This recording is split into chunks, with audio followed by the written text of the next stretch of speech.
few days ago, the director of Resident Evil 4 Remake confirmed something that we all knew Capcom was planning, that more Resident Evil remakes were around the corner. While he didn't outright confirm which Resident Evil game was getting a remake next, most speculations point towards Resident Evil 5. With that being said, the same question that we had when Resident Evil 4 Remake was announced once again pops up. Does Resident Evil 5 really need a remake?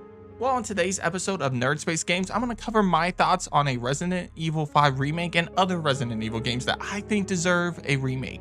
Now that it's officially confirmed that we are getting more remakes, it's time to start speculating about which ones do we think Capcom will remake next, and which ones should Capcom remake next. Before that though, if you haven't already, please hit that subscribe button.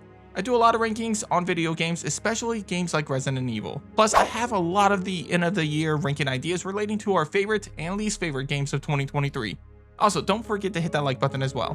Anyway, my name is Ruben with Nerd Space Games, and this is the top 5 Resident Evil games that need a remake. Let's get it. Number 5, The Umbrella Chronicles and The Dark Side Chronicles. Time to grab the data and get out.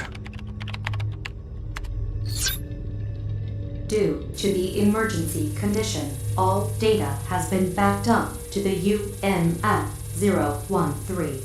Sergei was busy. We start with the only entry to combine 2 different Resident Evil games on this list, The Umbrella Chronicles and The Dark Side Chronicles. Now listen, I'll be the first to admit that I'm not a huge fan of these games, mainly because the gameplay and the mechanics of it just feel outdated and hard to use. It's funny how modern gamers complain about tank controls, but the controls in these games are even harder to get used to. However, even though I may not be a huge fan of the first-person on-rail shooter idea, I am interested in the concept of these games. These games retell stories throughout the Resident Evil franchise while also adding new scenarios that we haven't seen before. It's the latter that I'm more intrigued by. For example, there's a scenario that shows how Wesker escapes the Spencer mansion. The end has come.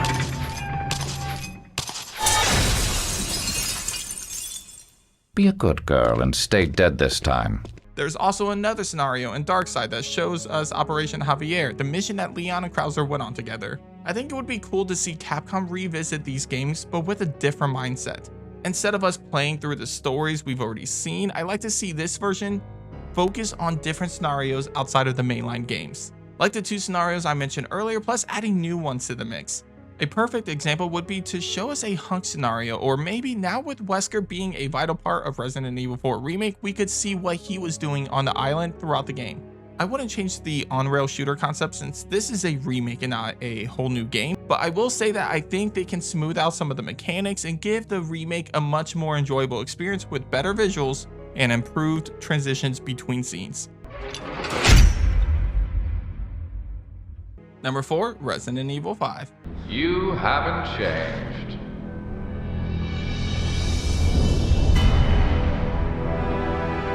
Wesker, you are alive.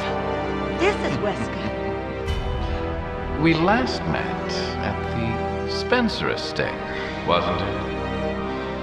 Well, isn't this one big family reunion?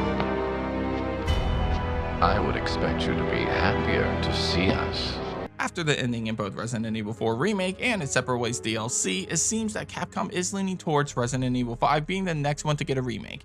And while I'm not against the idea, especially after Resident Evil 4 Remake proved that it can do a lot to improve the game, the fact is that I just think there are a few others on this list that should get a remake first. Still, Resident Evil 5 could use a remake nonetheless.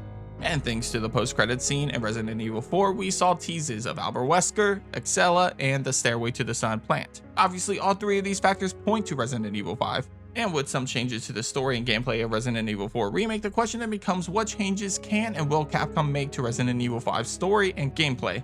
Well, one of the biggest issues with Resident Evil 5's gameplay is the AI for your partner. While the game was fun to play in co-op with a friend, a lot of the players had major issues getting through the game on harder difficulties due to the AI partner constantly finding themselves in trouble. So one of the biggest improvements that Capcom could bring to a remake of Resident Evil 5 is a better AI for your partner. As a matter of fact, if they just removed the health bar for the AI player, then it kind of remedies the situation completely. Something else the remake could do is change up the co-op mechanic altogether. I know there are a lot of fans of the multiplayer aspect of Resident Evil 5 and Resident Evil 6, but the truth is that the co-op mechanic somewhat removes the tension from the game. Taking that away and instead maybe creating 2 different campaigns with each main character could be more productive for Resident Evil 5. This also could be a fantastic way to give more time for Sheva to shine. Since our boy Chris is with Sheva throughout the entire game, Sheva rarely gets moments to stand out since she's up against the OG character of the series. However, allowing Sheva to have her own moments in her own campaign to build up her character could help her become an even more iconic Resident Evil character overall. One big fan theory since the original Resident Evil 5 game was that Wesker somehow survived. Well, Capcom could retcon his death and maybe find a way to showcase how he could have survived. There are so many possibilities with Resident Evil 5 Remake, and I for one am really excited about seeing what direction Capcom takes with this one. I just hope that we get a little more time with older entries first, like the next one on this list. Number 3, Resident Evil again.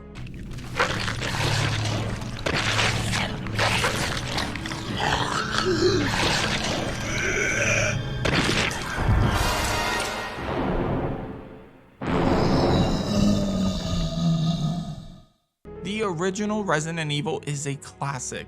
And to address the elephant in the room, yes, I know we already got a remake back in 2002. And yes, I know the 2002 remake is one of the best games in this series. With that being said, the remake came out 20 years ago. Sure, the graphics hold up, but so did Resident Evil 4, and here we are in 2023 with the remake of that game. With Resident Evil 5 Remake around the corner, I feel like it might be time to start retelling the games that featured Chris Redfield. Fun fact, Chris is the only member of the core 4 that hasn't appeared in a modern remake. Leon was in Resident Evil 2 and 4, Joe in 3, and Claire in 2 of course. So it kinda makes sense for Capcom to build up his character from the start of it all before releasing Resident Evil 5 Remake, which we all know is coming eventually. On top of that, Albert Wesker and Jill Valentine are also key characters in Resident Evil 5 who all first appeared in the original Resident Evil game. So it really makes sense for Capcom to revisit the original story before Resident Evil 5. As for the gameplay, I'm a big fan of fixed camera angles with tank controls. So obviously I love Resident Evil's 2002 remake. With that being said, there are a lot of modern gamers out there that just have a hard time playing these games with these mechanics. And while I would disagree with them, I think giving modern controls to that original game would give the opportunity for newer fans to experience the original game that started it all. Not to mention that the remake can add new segments of the game, similar to what we saw in Resident Evil 2 Remake. For example, we could see a playable prologue that explores the woods around the Spencer mansion. Or we can maybe see the cemetery expanded a little more. Hell, if they wanted to make sure the game was longer, we could even see them combine the events of Resident Evil 0 with this remake and maybe call it Resident Evil Origins Remake or something like that. Add all of that to better voice acting and dialogue that you would get with a remake, plus an opportunity to present a canon ending option in the game, then it's plain to see why Resident Evil could use another remake despite the 2002 remake being a masterpiece.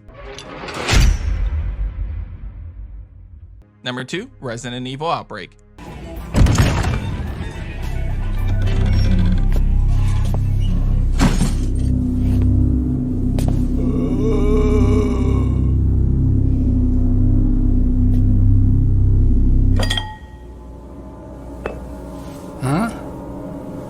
What a weird customer. Who is this guy? Damn it! He's unconscious. Are you all right? What are you doing?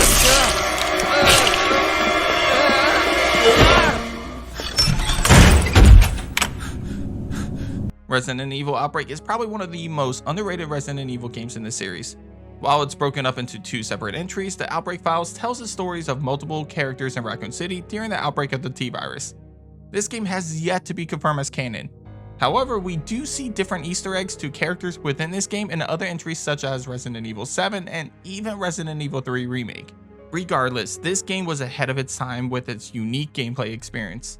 The game allowed 3-player online co-op, which is extremely unique and rare for a game released on the PlayStation 2. The players experienced multiple different scenarios that brought different characters into unique locations located all around Raccoon City. For example, one scenario brought the players to a zoo, while another scenario brought them into the sewers of Raccoon City. This game allowed us to see a different side of Raccoon City and experience locations that we have never seen before within this iconic Resident Evil setting. It also introduced plenty of everyday citizens of Raccoon City. Kevin, an RPD cop, Cindy, a waitress, Alyssa, a reporter, Mark, a security guard. The list goes on. Not to mention, the game featured some truly iconic creatures never before seen in Resident Evil, like a zombie elephant, a zombie before it's fully transformed into a licker, and plenty of other animal-like creatures.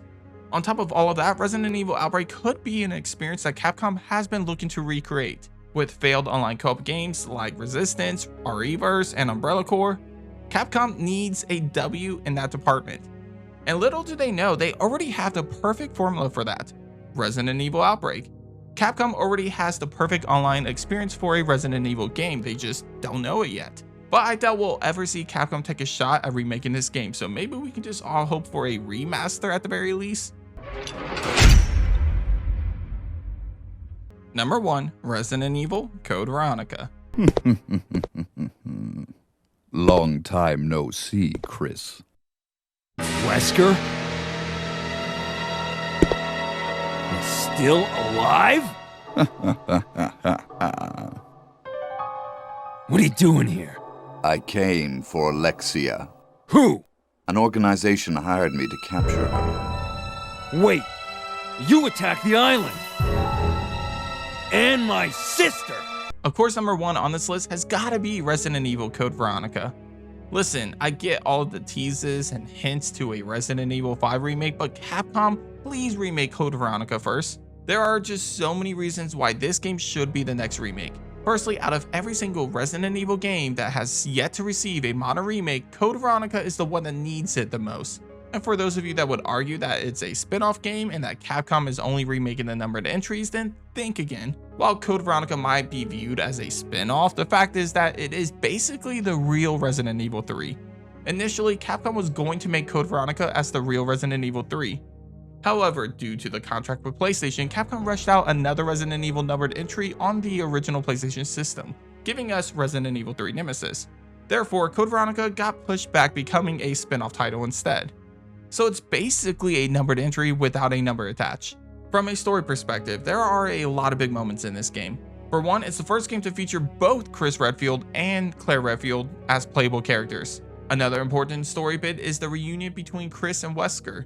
Even the villains are a major part of Code Veronica, as it introduces the third family behind the creation of Umbrella, the Ashford family. As for what I said earlier about Code Veronica needing a remake the most, that's because of how badly it has aged. The dialogue and the acting is some of the worst in the series, even worse than some of the older games that came before it.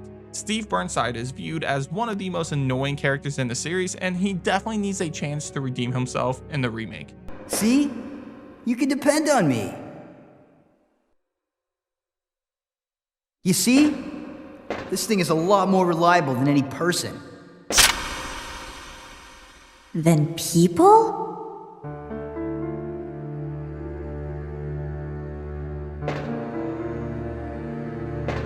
Steve, what were you doing here? Who brought you here, and where is your family? Shut up! I don't want to talk about it!